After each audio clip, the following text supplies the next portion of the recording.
Baik, Assalamualaikum kepada semua guru-guru SK Kampung Syafi'i Bentong Pahang. Baik, hari ini saya akan tunjukkan cara macam mana untuk kita nak logging masuk ke dalam sistem SPDPR. Okey, yang pertama sekali cikgu-cikgu perlu masuk kepada Google Chrome seperti biasa. Kemudian pastikan cikgu-cikgu masuk menggunakan ID D5 ataupun orang sebut ID MOE tu kan. Dekat sini pastikan guna G, yang email G tu. Okey, jadi untuk contoh pada hari ini saya menggunakan ID daripada Ustaz Nizam. Okey, dah settle bahagian masuk guna email tu. Okey, kemudian dekat bahagian enjin carian Google ni, cikgu-cikgu type sppahang.moe.gov.my, kemudian tekan enter. Okey, nanti akan keluar paparan seperti ini, sistem pelaporan pengajaran dan pembelajaran di rumah SPDPR. Baik, saya cadangkan untuk cikgu-cikgu lepas dah berjaya masuk kepada paparan seperti ini, cikgu-cikgu klik kepada bookmark yang ada ikon star dekat sini. Bila cikgu klik kepada bookmark, dia akan save dekat bahagian atas ni. Contoh macam yang Ustaz Nizam ni, dia dah save. Jadi setiap kali Ustaz Nizam masuk kepada akaun Google dia dah ada keluar dekat sini. Jadi Ustaz Nizam dah tak perlu nak kena type lah sppahang.moe.gov.my. Jadi Ustaz Nizam boleh terus je klik dekat sini. Okey, klik dekat sini nanti dia akan terus pergi kepada paparan yang sini. Okey, seperti mana saya terangkan dahulu, yang SPDPR ini dia ikut atas JPN. Contoh kalau cikgu-cikgu type dekat enjin carian Google kan, SPDPR, tapi tiba-tiba nanti keluar macam ni, tapi bila cikgu-cikgu masuk, kenapa tak lepas? Rupa-rupanya dia bawah, contoh macam ni, tengok dia punya alamat URL dia. Tengok-tengok tiba-tiba dia SP Johor ke. Kalau cikgu masuk memang tak boleh lah, sebab cikgu bukan berada dalam bawah JPN Johor. Jadi pastikan alamat dekat atas ni SP Pahang. Okey, tu yang saya cadangkan untuk cikgu-cikgu. Klik bookmark dekat atas ni. Okey. Alright, kemudian klik kepada login. Okey, baik, untuk semua cikgu-cikgu saya dah setkan password cikgu-cikgu semua sama, iaitu CBA 0011 Syafi'i. Jadi dekat bahagian atas ni ID pengguna ialah cikgu-cikgu masukkan nombor IC yang di-type tanpa sengkang ataupun tanpa sempam. Kemudian password semua sama, iaitu CBA 0011 ni huruf besar, Syafi'i ni huruf kecil. Okey. Kemudian masukkan dia punya kod keselamatan, iaitu FE9D9. Kemudian klik kepada masuk.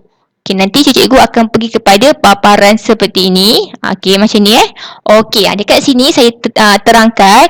Okey, nampak tak kat sini ada peruntukan masa. Kalau tengok sini ialah dia defaultnya diberi 120 saat. Okey, tengok saya tak klik apa-apa, dia bergerak 114, 113. Okey, jadi dekat sini ialah orang kata sebagai fungsi keselamatan. Kalau cikgu-cikgu buka tanpa ada pergerakan ataupun tanpa ada satu perbuatan, orang kata masa tu akan bergerak.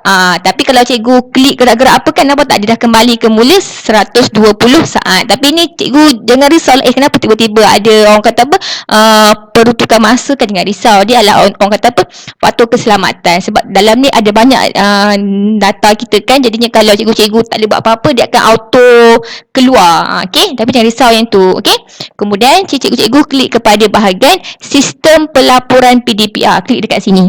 Okey, untuk SPDPR ni ada dua benda yang cikgu-cikgu kena isi. Yang pertama, isi kehadiran pelaporan PDPR macam biasa, yang kita isi subjek apa kita ajar, masa kan, apa kaedah kita guna. Kemudian isi bahagian kehadiran murid. Okey, dekat sini apa yang JPN maklumkan hari itu, iaitu setiap hari sistem ni dia akan ambil data sehingga jam 6 petang. Jadi mana-mana cikgu yang isi sebelum jam 6 petang, data cikgu tu akan dihantar kepada BPSH. Maksudnya diorang akan analisis lah. Okey, untuk hari ni contoh 23 hari bulan 7. Okey, ada berapa cikgu kat Pahang yang dah isi pelaporan PDPR dan sepatutnya berapa orang isi. Itu sistem lah. Tapi JPN kata seandainya cikgu contoh pada hari itu cikgu mungkin ada mengalami kekangan ke apa ke yang cikgu tak dapat nak isi pelaporan PDPR sebelum jam 6 petang, is okay, tak ada masalah. Okay, cikgu tetap juga boleh isi, tapi data cikgu tu akan masuk kepada hari esoknya. Okay, jangan risau. Dan satu kelebihan sistem pelaporan PDPR yang baru ni, cikgu-cikgu boleh isi 3 hari ke belakang. Okay, contoh tengok-tengok dekat bahagian kalender yang saya buat ni. Okay, hari ini tarikh dia adalah 23 hari bulan, hari Jumaat. Okay, contohlah cikgu terlupa nak isi 21 hari bulan dengan 22 hari bulan. Okay, cikgu boleh terus isi langsam siap-siap 3 hari, tapi 3 hari ke belakang, bukan 3 hari ke depan. Okay, saya ulang. Okay, contohlah hari ni 23 hari bulan. Okay, cikgu terlupa nak isi pelaporan cikgu pada 21 hari bulan ataupun 22 hari bulan. Cikgu-cikgu boleh isi, tapi dalam durasi tarikh 3 hari ke belakang. Okay? Alright, dah siap tu. Okey, nanti akan pergi paparan macam ini. Okey, kemudian cikgu klik kepada bahagian pelaporan PDPR harian. Okey, klik dekat situ. Okey, nanti dia akan pergi kepada paparan seperti ini. Okey, bahagian nama dengan ID ni cikgu tak boleh type tau sebab saya dah setkan kat sini. Okey, kemudian cikgu pilihlah kat sini peringkat sekolah, pilih rendah. Okey, tahun pilih, sekejap dia loading. Okay, tahun contohlah cikgu ajar macam Ustaz Nizam dia ajar tahun 4 contoh Okey, mata pelajaran pula contoh dia ajar Ustaz Nizam ajar contohlah dia ajar pendidikan Islam. Okey, dekat bahagian pilihan nama kelas ni, kalau nampak dekat sini ada 4 arif, 4 arif pendidikan Islam, 4 arif pendidikan moral. Okey, dekat sini ada 3 pecahan. Okey, untuk cikgu-cikgu yang mana mengajar subjek teras, maksudnya subjek yang umum yang mana semua satu kelas tu belajar, jadi cikgu-cikgu pilih kepada 4 arif. Contoh macam subjek bahasa Melayu, matematik, sains ke, yang mana semua murid belajar subjek yang sama, klik kepada 4 arif. Kalau cikgu-cikgu mengajar pendidikan Islam kelas 4 arif, klik kepada 4 arif pendidikan Islam. Kalau cikgu ajar kelas tu pendidikan moral, klik kepada pendidikan moral. Okey, kenapa diasingkan kelas dekat sini? Sebab saya dah tetapkan kalau bilangan jumlah keseluruhan kelas 4 arif berapa orang, berapa pelajar pendidikan Islam kelas 4 arif, berapa pelajar pendidikan moral 4 arif. Sebab apa? Sebab kita nak trace lah murid cicir dalam sekolah kita. Okey, contoh Ustaz Nizam ni, untuk kes Ustaz Nizam ni, saya klik kepada 4 arif pendidikan Islam. Okey, kalau cikgu-cikgu ajar macam saya ulang tadi, macam ajar BM ke matematik ke, klik kepada 4 arif. Okey, so klik kepada 4 arif pendidikan Islam. Okey, kemudian nampak tak dia dah auto dekat sini? Maksudnya jumlah keseluruhan murid 4 arif ialah 9 orang. Okey, kalau saya klik sini, kelas 4 arif saja jumlah keseluruhan adalah 16. Okey, yang ni cikgu tak pernah ubah tau sebab saya dah tetapkan berapa bilangan murid kita. Okey, saya back semula iaitu 4 arif pendidikan Islam. Okey, kemudian tarikh lapor PDPR ni cikgu klik pada ikon kalender ni. Cikgu boleh ubah dekat sini. Okey, nampak tak kat sini cikgu-cikgu boleh pilih tarikh 3 hari ke belakang. Contoh cikgu macam saya ulang tadi, terlupa nak isi hari Selasa. Jadi contoh ni cikgu boleh isi 3 hari ke belakang. Okey? Alright. Kemudian pilih pula kepada bahagian pendekatan PDPR yang digunakan. Contohlah kat sini kan guna apa? Kalau macam sekolah kita guna gabungan. Okey.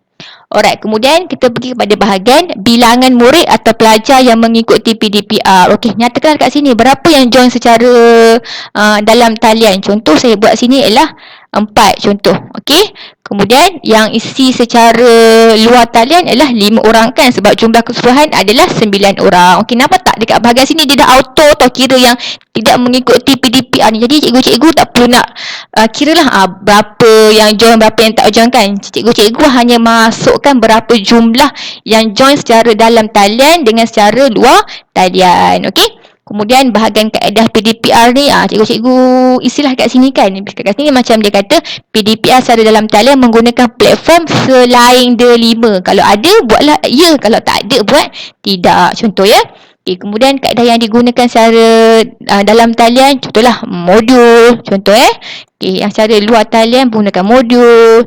Okey, kat sini kalau mana-mana cikgu klik kat sini kan, tiba-tiba dia keluar yang ikon pangkah merah ni, maksudnya cikgu-cikgu tak perlu nak isi. Maksudnya itu tidak berkenaan untuk kita. Okey. Okay, kemudian kaedah PBD. Adakah anda melaksanakan PBD? Buatlah ya atau tidak. Okey, kemudian kaedah anda buatlah, contoh saya buat sini ialah gabungan. Adakah PPD direkodkan setelah selesai PDPR? Ya, kemudian klik simpan. Okey, ni lupa pula tempoh masa. Okey. Sejam hingga 2 jam contoh saya tertinggal pula tadi. Okey, kemudian klik simpan. Okey, dah siap isi. Okey, data berjaya disimpan ke pangkalan data. Okey, kemudian klik okey. Dah settle isi satu kelas. Okey, kalau cikgu ada lagi kelas kedua, kelas ketiga, gunakanlah cara seperti tadi. Okey, kemudian bila dah isi pelaporan PDPR, cikgu-cikgu kena isi pula kehadiran PDPR. Okey, kalau macam tadi kita klik kepada bahagian pelaporan PDPR harian. Sekarang kita klik kepada kehadiran PDPR. Okey, klik situ. Okey, klik pada kehadiran murid. Okey, dekat sini cikgu kliklah peringkat sekolah ni, pilih kepada rendah. Okey, tahun ni macam tadi kan Ustaz Nizam macam tahun 4 kan, jadi ni klik D4. Okey, kemudian mata pelajaran kliklah tadi Ustaz Nizam ajar pendidikan Islam. Pendidikan Islam, okey. Kelas tadi, pilihlah kelas apa? Kelas 4 Arif kan? 4A kan? Okey, kemudian tarikh hari ni lah. Kalau isi 3 hari ke belakang nanti ubah dekat bahagian kalender ni cikgu-cikgu ya. Okey, kemudian klik kepada pengisian, okey. Okey, nanti dekat sini Ustaz Nizam kena tick lah mana murid yang join kelas tadi. Kalau kat sini kan, kalau kat sini dia keluar keseluruhan iaitu 16 orang murid tahun 4. Kalau macam tadi Ustaz Nizam ajar pendidikan Islam, jadi Ustaz Nizam hanya tick je lah nama yang murid pendidikan Islam. Contoh dia tandakan Haziq, Furqan, Nashri, Syed, Torik, Akilah Damia, Amira, Putri Masarah, okey Syahira. Macam tu dah siap ni. Kemudian klik simpan. Okey, dah siap. Itu je tugas cikgu-cikgu untuk isi dalam pelaporan PDPR. Saya ulang. Nanti cikgu-cikgu login masuk ke dalam sistem SPDPR ni. Okey, klik kepada bahagian daftar dan kemaskini ni, klik pada pelaporan PDPR harian. Okey, nanti isikanlah semua benda ni, maklumat PDPR kita. Kemudian klik pada kehadiran PDPR, kemudian klik pada kehadiran murid. Okey, jadi ada dua tugas ataupun dua benda yang cikgu-cikgu kena isi dalam SPDPR. Yang lain-lain tu cikgu-cikgu tak perlu isilah. Okey, in case kalau cikgu-cikgu tersalah isi, okey, dalam sistem ni dia tak boleh nak edit tau. Jadi kalau cikgu tersalah isi, cikgu kena padam semula, kemudian kena isi semula yang baru. Okey, nak padam dekat mana? Okey, cikgu klik kepada bahagian laporan. Okey, kalau nak padam tu, okey, klik pada senarai guru lapor PDPR. Okey, kemudian cikgu klik papar. Okey, nampak tak sini? Ada maklumat yang Ustaz Nizam dah isi tadi.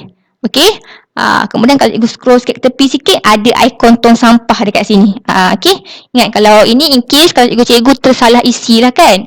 Klik sini, klik ikon tong sampah ni, klik padam rekod ini, klik okey. Jadi jadi nanti cikgu kena isi semula pelaporan yang baru. Ini in case kalau cikgu orang kata tersalah isi. Tadi cikgu letak contoh tadi yang isi yang hadir secara dalam talian ada 4 orang kan, tapi rupanya yang join secara dalam talian 6 orang, jadi dah salah isi kan maklumat kan. Jadi cikgu tak boleh nak edit, cara dia hanya padam. Okey, saya ulang, nak padam tu macam mana? Okey, dekat bahagian laporan, klik kepada bahagian senarai guru lapor PDPR. Okey, kemudian sini klik papar. Okey, ni cikgu tepi sikit dia punya ni, ada ikon tong sampah ni, klik padam. Okey.